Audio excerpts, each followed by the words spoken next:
When I was a kid, I was always asked one question. I must have been in kindergarten when people around me would ask me if I was Chinese, Japanese, or Korean.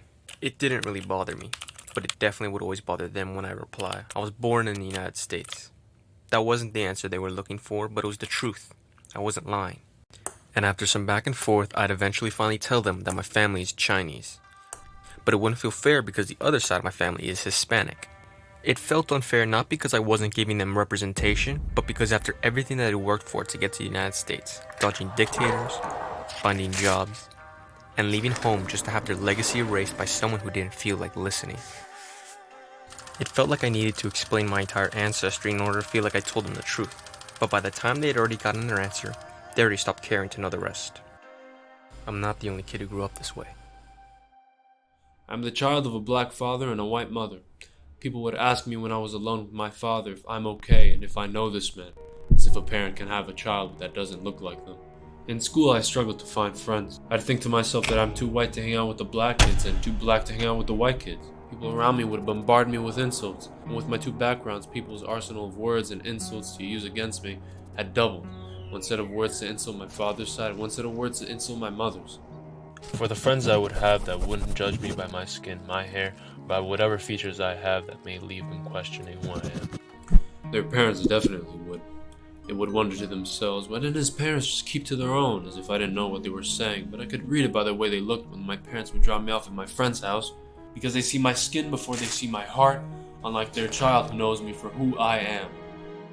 I am a child growing up with a white father and a Native American mother, a child not meant to happen. I hated watching old westerns, not because I didn't know which side to root for, but I couldn't help but think about my parents fighting. From arrowheads and gunshots, empires and nations, divide and conquer, I'd be told through history textbooks and movies of the horrible things that people would do to one another. And despite this, my parents found a way to put their past behind them and find love. Like a rainbow after rain, or a beautiful flower blossoming in the spring after a depressing winter, they found a way to make it work. People would say that my ancestors are rolling in their graves, but I think they're wrong. I think they're so wrong. In fact, I'm sure they're proud. They're proud because they found peace, something which they couldn't find themselves. Do not tell me hate is stronger than love. We think we are alone, but in reality, we are not. We are spread throughout the world, connected through our experiences across mountains, seas, and borders. We may not be connected through our ancestors, but through our stories we tell of our families, all leading up to the person you see in front of you. Our family stories are like the rain hitting a sapling, traveling down every leaf, down to the branch, onto the trunk, into the roots where we are today. The world becomes a big metropolitan zoo, with others looking in on us, throwing peanuts, commenting how we look, comments like how we are exotic.